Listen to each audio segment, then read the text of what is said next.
በስመ አብ ወወልድ ወመንፈስ ቅዱስ አሃዱ አምላክ አሜን።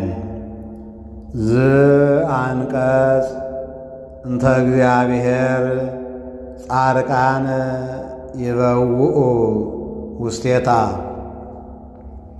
ይህች የእግዚአብሔር ደጅ ናት፣ ወደ እርሷም ጻድቃን ይገባሉ። መዝሙር 118 ቁጥር 20።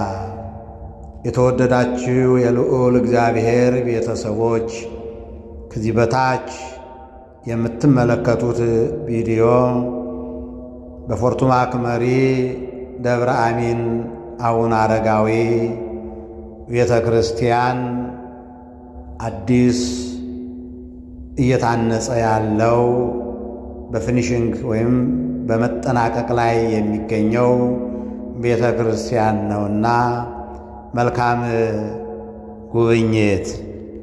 አሜን። ቤተልሔም ጌታችን መድኃኒታችን ኢየሱስ ክርስቶስ በቤተልሔም ተወልዷልና የቤተልሔም ምሳሌ ወይንም ደግሞ ቤተልሔም በመባል ትጠራለች። ከቤተ መቅደሱ ጎን ውጭ ነበር የሚሆነው፣ ከቤተ መቅደሱ ጎን ነው ያደረግነው ከቦታው አንጻር።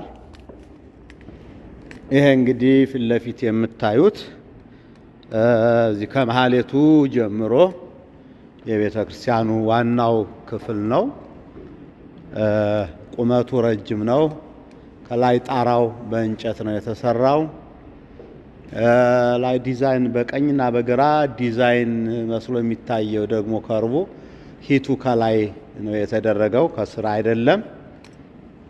ይህን በመሰለ ዛቲ እቲ ሆታ ለሰማይ፣ ይቼ ሰማይ ደጅ ናት፣ የሰማይ ይቼ እግዚአብሔር ደጅ ናት፣ የእግዚአብሔር ቤት ናት ተብሎ እንደተጻፈ ይህን ይመስላል። እንግዲህ ባጭሩ የተሰራው መሬቱ ገና ነው።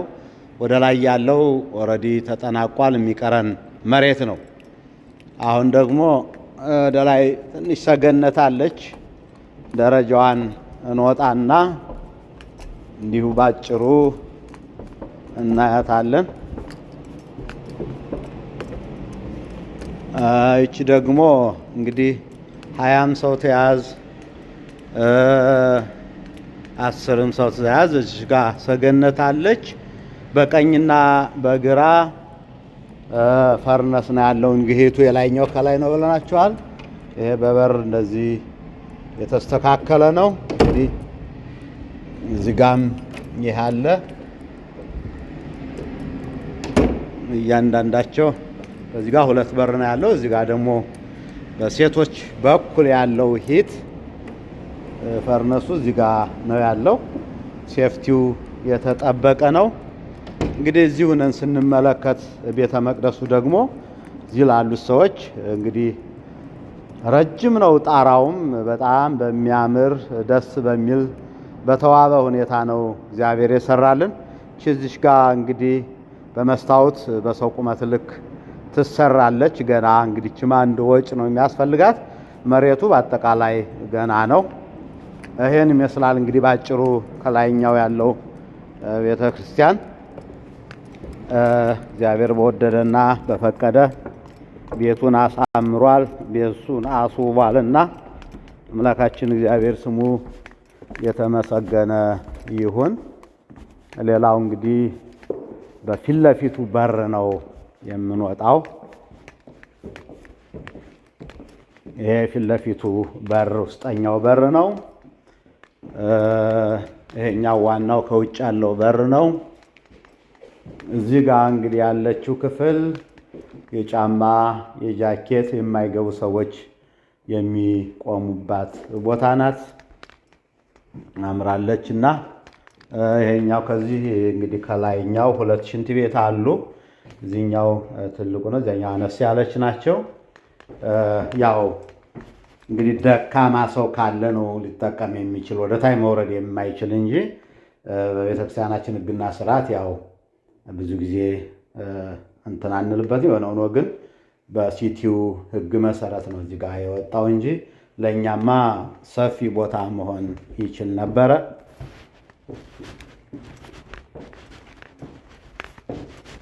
አሁን እንግዲህ ከቤተ ክርስቲያኑ ህዝቡ ከወጣ በኋላ ወደ ጸበል ጸድቅ ወይንም ደግሞ ወደ አዳራሽ ወደ ታች ለመውረድ በዚህ ነው የምንሄደው። እንግዲህ ደረጃ መብራት አለ። እንግዲህ በዛውም ማሳወቅ ነው እንግዲህ ለምዕመናኑ። ይህን ደረጃውን እንወርዳለን። አዳራሹ ልጆቻችን የምናስተምርበት ዝክር፣ ጸበል፣ ጻድቅ የሚበላበት ይህን ይመስላል። እዚህ ጋር መብራት ስላለች አንድ ጎን ላብራት።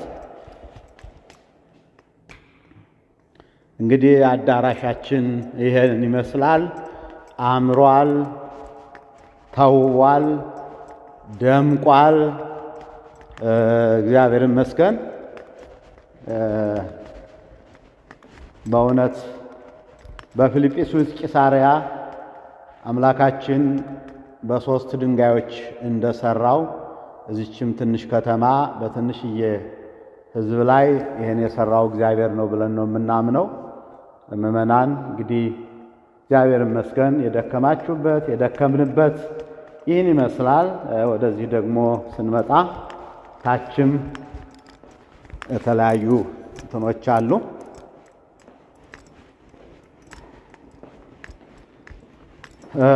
ይቺ የሰበካ ጉባኤ አስተዳደር ጽሕፈት ቤት ኦፊስ ናት። ዶክሜንት የሚቀመጥባት እዚህ ወደ ውስጥም አለች። ተጠቅመናል። እንትኑን ዶክሜንት ማስቀመጫ ስብሰባ ሲደረግ እዚህ ነው። የቤተ ክርስቲያን እንትኑን የጠበቀ ይሆናልና ይችን አንድ ቢሮ አውጥተናል። ሌላው በመቀጠል እዚሁ ከኮርኖል ባሻገር እዚህ ጋር እንግዲህ የእናቶቻችን የእህቶቻችን እንግዲህ ከአገልግሎት በኋላ ከምስጋና በኋላ እዚች ጋር ሻይ የሚፈላበት ቁርስም ሆነ ያለችው እግዚአብሔር የፈቀደውን ጸበል ጸድቅ የሚዘጋጅበት ይሄ የእናቶቻችን የእህቶቻችን የእናቶቻችን የእህቶቻችን ብቻ አይደለም፣ ወንዶችም ገብተው ያዘጋጁበታል። ይሄ እንግዲህ በእንግሊዘኛው አጠራር ኪችን ይባላል። በሀገራችን ደግሞ ማር ቤት ኩሽና ይባላል። እንደዚያ ነው የሚባለው አይደል? ያቆን ይሄን ይመስላል።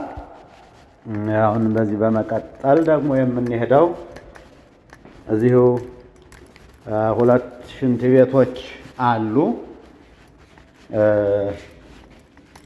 አንደኛው መብራት ጠፋኝ። እዚህ ጋር ያለውን መጀመሪያ ይሄ ትልቁ ሽንት ቤት ነው። እዚህ ጋር እጅ መታጠቢያ ያለው፣ እዚያ ጋር እንግዲህ የቁም ይመስለኛል አንደኛው አለ። እንግዲህ ይሄን ይመስላል። እግዚአብሔር በወደደና በፈቀደ ያው የሀገሩ ሕግ የሀገሩ ደንብ ስለሆነ እዚህም ሁለት ሽንት ቤት ነው የተደረገው። ይህችኛዋ ደግሞ አንደኛዋ ሽንት ቤት ናት። እንግዲህ ይህን ይመስላል። አምላከ ቅዱሳን ይህን ሰርቶልናል። ይሄኛው ፈርነሱ ነው። እንግዲህ ኤሌክትሪክ ሩሙ ይሄ ነው። ብዙ ዋይፋዩ ምኑም አለ። እንግዲህ ሲስተሙ ላይ የላይኛው ነው። ታች ደግሞ ያለው ይሄ ነው። ዋናው ጋር ነው ይሄ ነው። እንግዲህ እግዚአብሔር ይመስገን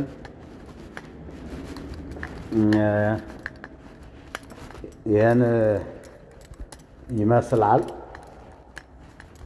እንግዲህ ምንድነው እስካሁን የተሰራው ተሰርቷል። አሁን ቀሪው ኪችኑ እንዳያችሁት ገና አልተሰራም። ፍላወሩ ይሄ መሬቱ ገና አልተሰራም። እዚህ የታችኛው ማለት ነው። ሽንት ቤቶችም አልተሰሩም።